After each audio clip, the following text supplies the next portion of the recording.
What's going on? Nick Ehrlich here with the Lean Life Revolution. I'm sitting in the office today and I wanted to make you this video because I think that there's a fundamental misunderstanding around this time of year when it comes to eating, right? Right now it's December, so we're headed into holiday parties, work functions, dinner parties, big things that are going to really take you off of your eating plan.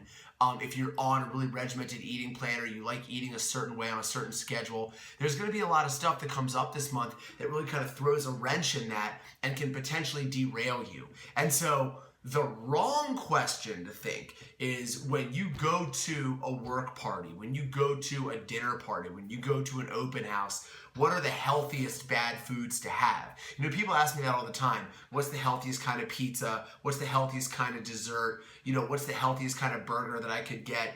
And I think that's the wrong type of thinking. You know, what I think you should be focusing on is something that I've called the 90-10 rule. It's something that I've been talking about a lot lately, which is instead of thinking about what's the best bad food that you could have or what's the best type of unhealthy snack that you could eat, instead, you think, okay, I'm going to be at a dinner party tonight where there's going to be a whole bunch of unhealthy food. So what I'm going to do is I'm going to lock down the 90% of my day that I know that I can control and then relax for the last 10%.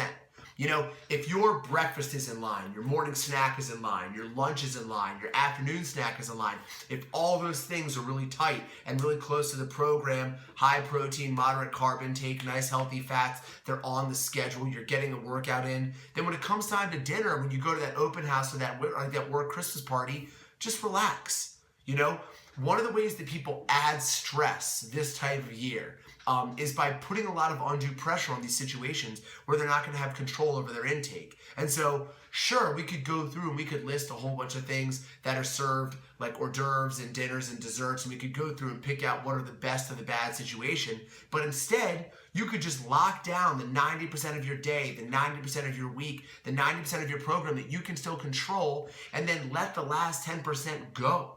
You know, this time of year should be spent relaxing and enjoying time with family and friends and coworkers and not stressing about every single little thing you put into your mouth, you know, and trying to control those work parties and trying to figure out like, oh, if I have a little bit of ham and a little bit of turkey and maybe a little bit of this fruit, you know, don't worry about it, man.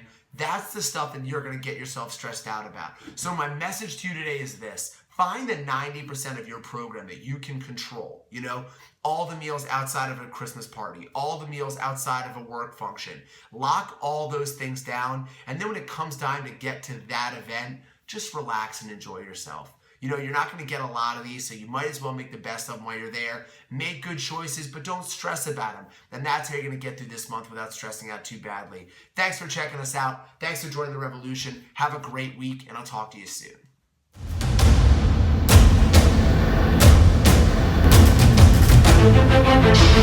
Thank you.